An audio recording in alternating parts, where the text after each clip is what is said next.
আসসালামু আলাইকুম প্রিয় চাকরি প্রত্যাশীবৃন্দ, আশা করছি সকলেই ভালো আছেন। তো প্রকাশিত হয়ে গেছে প্রাইমারি সহকারী শিক্ষক নিয়োগ পরীক্ষার ২০২৫-এর সম্ভাব্য তারিখ। নোটিশটি প্রকাশিত করেছে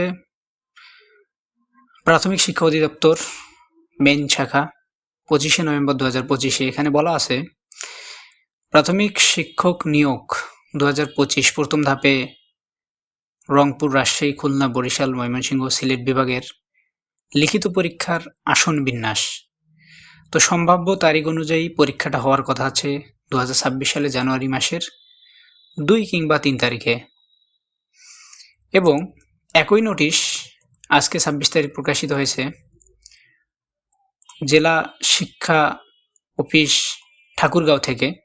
সেখানেও একই কথা বলা আছে যে প্রাথমিক বিদ্যালয়ের যে সহকারী শিক্ষক নিয়োগের প্রথম ধাপের পরীক্ষাটি সম্পন্ন করবে তারা, তাদের সম্ভাব্য তারিখ তারা এবং আসন বিন্যাসের জন্য তারা কোথায় কোথায় আসন করবে সেটা দেখতেছে।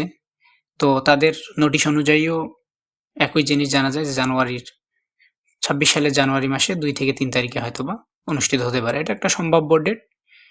এটা আগাতেও পারে, পিছাতেও পারে, সেটা নির্ভর করবে পরিস্থিতির উপর। এখন আসি কিছু আলোচনায়। প্রথম ধাপ লিখিত পরীক্ষার সম্ভাব্য তারিখ যেহেতু জানুয়ারির ২ কিংবা ৩ তারিখ, এটা সম্ভাব্য। মোট আবেদনকারী ৭,৪৫,৯২৯ জন এবং মোট শূন্যপদ আছে ১০,২১৯টি। প্রতি পদে প্রতিদ্বন্দ্বী ৭৩ জন, মানে একটা পদের বিপরীতে লড়বে ৭৩ জন। আর প্রিলি পাস করবে একটা পদের বিপরীতে ৪ জন করে বা ৩ জন করে, একটা আসন থাকলে সেখানে ৪ জন পাস করবে।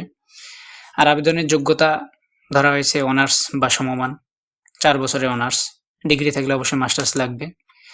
পরীক্ষা হবে ১০০ নম্বরের, তার মধ্যে ৯০ নম্বর হচ্ছে আপনার প্রিলিমিনারি আর ১০ নম্বর ভাইভা। পরীক্ষার প্রতি নম্বরের জন্য ১ মিনিট করে বরাদ্দ, মোট ৯০ মিনিটে ৯০ মার্কের পরীক্ষা। পাস মার্ক 50%, ৯০-এর মধ্যে ৪৫ পেতে হবে এবং নেগেটিভ মার্কিং একটা ভুল গেলে 0.5 কাটা হবে, মানে হাফ মার্ক। আর পোস্টিং নিজ উপজেলায়। তো এই হচ্ছে প্রাইমারি সহকারী শিক্ষক নিয়োগ পরীক্ষার প্রথম ধাপের নোটিশ বিশ্লেষণ। এখন এটা সত্য নাকি মিথ্যা সেটা তো ওয়েবসাইট চেক করেও জানা গেল না, যেহেতু ওয়েবসাইটের সমস্যা, ওয়েবসাইট বন্ধ আছে। জেলা শিক্ষা অফিস ঠাকুরগাঁও থেকেও কোনো নোটিশ পাওয়া যায়নি এবং যে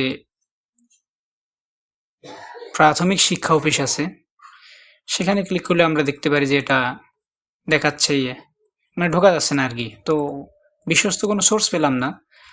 আর এই নোটিশগুলো পাওয়া গেছে মূলত ফেসবুক থেকে। তো ফেসবুকের খবর ম্যাক্সিমামই ভুয়া হয়। তো আপনারা অফিসিয়াল নোটিশ পাওয়া পর্যন্ত অপেক্ষা করেন। এটা যেহেতু চলে এসেছে তাই আপনাদের জানানোর দরকার, জানানো হলো। ধন্যবাদ।